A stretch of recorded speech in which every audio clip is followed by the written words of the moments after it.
Breaking news చూస్తున్నాం. పశ్చిమ గోదావరి జిల్లా తాడేపల్లిగూడెం గణేష్ నగర్ ఇనుముకుట్ట సమీపంలో దుర్గా అనే వ్యక్తి ఉరి వేసుకుని అనుమానాస్పద మృతి కలకలం రేపుతోంది.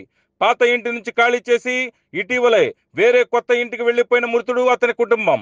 నిన్న సాయంత్రం మృతుడు అతని పాత ఇంటికి బండి మీద వచ్చినట్లుగా చెబుతున్న స్థానికులు. బండి ఇంటి ముందు పార్క్ చేసి ఉండటం, ఎంతసేపటికి బయటకు రాకపోవడంతో లోపలికి వెళ్లి చూసిన స్థానికులు, అతని బంధువులు లోపల ఉరి వేసుకుని ఉండటంతో పోలీసులకు సమాచారం ఇచ్చిన స్థానికులు, బంధువులు హుటాహుటిన ఘటనా స్థలానికి చేరుకుని విచారణ చేపట్టిన పోలీసులు.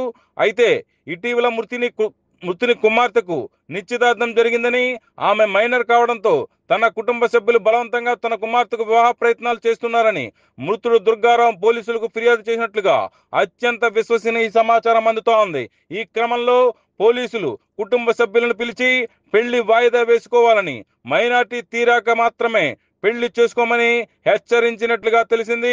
ఆ తరువాత ఇంట్లో ఈ విషయంపై పెద్ద ఎత్తున ఘర్షణ జరిగి మృతుడు మనస్తాపంతో ఉరి వేసుకున్నట్లుగా ప్రచారం జోరుగా సాగుతోంది. ఇందులో నిజాలేంటనేది పోలీసుల విచారణలో తేలాల్సి ఉంది. మృతదేహాన్ని పోస్టు మార్టం నిమిత్తం ప్రభుత్వ ఆసుపత్రికి తరలించి పట్టణ పోలీసులు అనుమానాస్పద మృతిగా కేసు నమోదు చేసి దర్యాప్తు చేస్తున్నారు.